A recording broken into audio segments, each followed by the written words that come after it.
जय हिंद दोस्तों, बिहार अड्डा 90 यूट्यूब चैनल पर स्वागत है। दोस्तों आज हम बात करेंगे बिहार बोर्ड के 12th क्लास का हिस्ट्री का। आज 5वां चैप्टर देखने वाले हैं। जो लोग पहला, दूसरा, तीसरा, चौथा चैप्टर नहीं देखे हैं तो वे लोग प्लेलिस्ट में जाकर वीडियो को देख सकते हैं और अपनी तैयारी को बेहतर बना सकते हैं। चलिए दोस्तों, जो लोग नए हैं इस चैनल पर पहली बार देख रहे हैं तो चैनल को सब्सक्राइब कर लीजिएगा और अपने दोस्तों के साथ शेयर ज़रूर करिएगा। तो आज हम बात करेंगे 5वां जो चैप्टर है आज हमारा यात्रियों के नज़रिए, ये भाग 2 है। तो इसको हम कवर करने वाले हैं। सभी सवाल अति महत्वपूर्ण है और यही प्रश्न आपको परीक्षा में बार बार पूछा जाता है और अभी से आप लोगों को कम समय बचा है और अच्छे से तैयारी में लग जाइए, तभी आपका 450 प्लस नंबर आएगा। चलिए वीडियो को अंत तक देखिएगा। आज भाग दूसरा है, इसमें यात्रियों के नज़रिए, समाज के बारे में उनकी क्या समझ है, लगभग 10वीं शताब्दी से 17वीं शताब्दी तक जितने भी प्रश्न हैं इस वीडियो में कवर करेंगे। तो वीडियो को आपको अंत तक देखना है और आपको कमेंट में बताना है कि आपका कितना सही हुआ और ये वीडियो कैसा लगा। सबसे पहले देखिए, ये वीडियो देखने से फ़ायदा होता है कि एक आपका तैयारी हो जाता है और जो लोग तैयारी किए हुए हैं तो उनका रिवीजन हो जाता है, तो बहुत फ़ायदे करता है। जब तक पढ़िएगा नहीं तब तक आगे बढ़िएगा नहीं और जब तक लिखिएगा नहीं तब तक सीखिएगा नहीं, ये मेरा कथन है और बार बार मैं अपने बच्चों को कहते रहता हूँ कि मेहनत कभी बेकार नहीं होता। चलिए बिना किसी देर के वीडियो को शुरुआत कर लेते हैं। पहला सवाल लेते हैं। सवाल कह रहा है दोस्तों, मॉन्टेस्क्यू नामक फ्रांसीसी दार्शनिक, एक सवाल तो यहाँ आ गया कि सवाल आता है मॉन्टेस्क्यू कहाँ के रहने वाले हैं, तो ये फ्रांसीसी दार्शनिक थे। कहता है किस यात्री के विवरण के आधार पर प्राच्य निरंकुशवाद सिद्धांत का प्रतिपादन किया। अब एक सवाल आ रहता है कि ये जो प्राच्य निरंकुशवाद का सिद्धांत किसने दिया, तो मॉन्टेस्क्यू ने दिया। और ये कहाँ के दार्शनिक थे, तो फ्रांसीसी के दार्शनिक थे। तो कहता है प्राच्य निरंकुशवाद का सिद्धांत का प्रतिपादन किसने किया, तो इसका जो आंसर हो जाएगा ऑप्शन नंबर ए हो जाएगा, बर्नियर ने किया था। चलिए दूसरा सवाल देखते हैं दोस्तों। दूसरा नंबर सवाल देख लेते हैं। सवाल कहता है अब्दुल रज्जाक समरकंदी नामक यात्री किसके यात्रा वृत्तांतों को पढ़ा और उससे प्रेरणा लिया। दूसरा नंबर सवाल था अब्दुल रज्जाक समरकंदी नामक जो यात्री थे, कहता है किसके यात्रा वृत्तांत को पढ़ा और उससे प्रेरणा लिया, सीख लिया। तो इसका जो आंसर है option number B, Ibn Battuta है से लिया था। चलिए अगला देखते हैं। 126 नंबर सवाल है दोस्तों। इसमें कहता है अपनी आँखों के सामने सती प्रथा का दृश्य देखकर कौन विदेशी यात्री मूर्छित हो गया था। तो इसका जो 126 का आंसर है ऑप्शन नंबर सी हो जाएगा, इब्न बतूता हो जाएगा। अगला देखिए, ये वीडियो बनाने का मकसद है दोस्तों कि आप लोगों का बेहतर से बेहतर तैयारी हो सके। रिवीजन के तौर पर जो बच्चे नहीं पढ़े हैं तो उनका भी तैयारी हो पाएगा। और सबसे महत्वपूर्ण सवाल रहता है कि आपको दोस्तों 100 नंबर में से आपको 50 नंबर ऑब्जेक्टिव से ही आ जाता है, यानी सेकेंड डिवीज़न आ जाता है। और 100 ऑब्जेक्टिव में आपको 50 ऑब्जेक्टिव रहता है, तो आपको ऑब्जेक्टिव पर ज़्यादा फोकस करना है। चलिए अगला सवाल देखते हैं।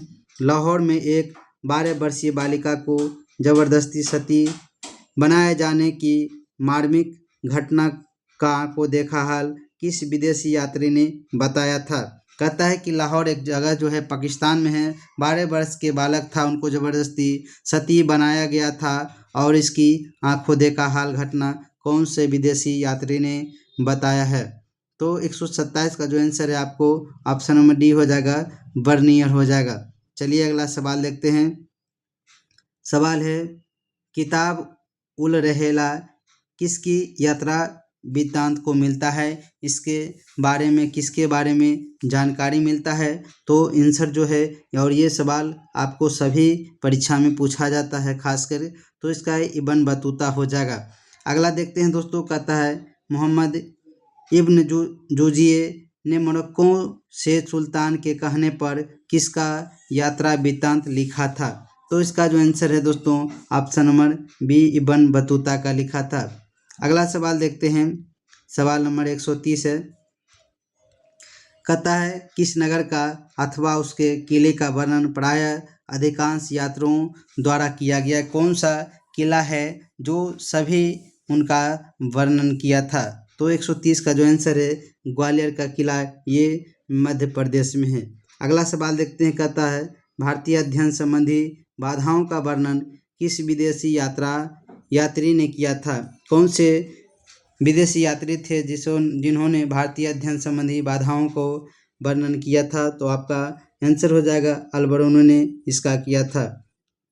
चलिए अगला देख लेते हैं, सवाल नंबर 132 है दोस्तों। 132 नंबर सवाल है, मध्ययुगीन यात्रियों का सरताज किस यात्री को कहा जाता है। मध्ययुगीन जो यात्री थे उसमें से सरताज किस यात्री को कहा जाता था। तो आपका जो आंसर है 132 का क्या हो जाएगा, ऑप्शन नंबर बी हो जाएगा दोस्तों, मार्को पोलो को कहा जाता था। सॉरी, यहाँ पर भी मार्को पोलो है। चलिए अगला सवाल देखते हैं, 133 नंबर सवाल है, जैसे घोंसले को पक्षी छोड़ता है उसी तरह किस यात्री ने यात्रा पर जाने हेतु अपना घर छोड़ दिया था। यानी वे घर नहीं जाते थे, छोड़ दिया था, जहाँ जाते थे वहीं घर बना लेते थे। तो 133 का जो आंसर हो जाएगा ऑप्शन नंबर डी हो जाएगा दोस्तों, इब्न बतूता थे। अगला देखते हैं, इब्न बतूता जे किस सुल्तान के शासन काल में भारत आया था। इब्न बतूता किसके शासन काल में भारत आया दोस्तों। तो 134 का जो आंसर हो जाएगा ऑप्शन नंबर ए हो जाएगा, मोहम्मद बिन तुगलक। चलिए अगला देखते हैं दोस्तों, 135 नंबर सवाल है। वीडियो को शेयर करते जाना है दोस्तों अपने दोस्तों के साथ, ताकि उनका भी तैयारी अच्छे से हो सके। चलिए, और हुमायूं के दरबार में कौन से अफ्रीकी यात्री भारत आया था। तो इसका जो आंसर हो जाएगा 135 का ऑप्शन नंबर डी हो जाएगा, इनमें से कोई नहीं दोस्तों। अगला सवाल देखते हैं, सवाल नंबर 136 है। कहता है अल्बर्टो किसके साथ भारत आया था। ये सवाल महत्वपूर्ण है, अल्बर्टो किसके साथ भारत आया था। तो 136 का जो आंसर हो जाएगा ऑप्शन नंबर ए हो जाएगा, महमूद गजनी के साथ अल्बर्टो भारत आया था। अगला देखते हैं दोस्तों, यात्रियों का राजकुमार किसे कहा जाता है। यात्रियों का राजकुमार किसे कहा जाता है। तो 137 का जो आंसर है आपको ऑप्शन नंबर बी हो जाएगा, ह्वेन को कहा जाता है। सभी सवाल महत्वपूर्ण हैं और ध्यान से देखते जाना है। चलिए, और आपका संपूर्ण तैयारी कराने के लिए लगातार वीडियो प्रोवाइड किया जा रहा है इस चैनल के माध्यम से। चलिए अगला देखते हैं, इब्न बतूता किस देश के यात्री थे। आपको ये क्वेश्चन 100% आने वाला है। इब्न बतूता किस देश का यात्री था। तो आपको याद रखना है, ये ऑप्शन नंबर ए हो जाएगा, मोरक्को का रहने वाला था। चलिए अगला देखते हैं, कैप्टन हॉकिंस किस मुगल शासक के दरबार में आया था। तो इसका जो 139 का आंसर हो जाएगा ऑप्शन नंबर बी, जहांगीर के दरबार में आया था। और इब्न बतूता ने अपनी यात्रा का विवरण किस भाषा में लिखा था। तो इसका जो आंसर है दोस्तों ऑप्शन नंबर डी, ये अरबी भाषा में लिखा था। तो दोस्तों ये था महत्वपूर्ण प्रश्न। वीडियो में कमेंट कर दीजिएगा कि ये वीडियो आपको कैसा लगा। जय हिंद।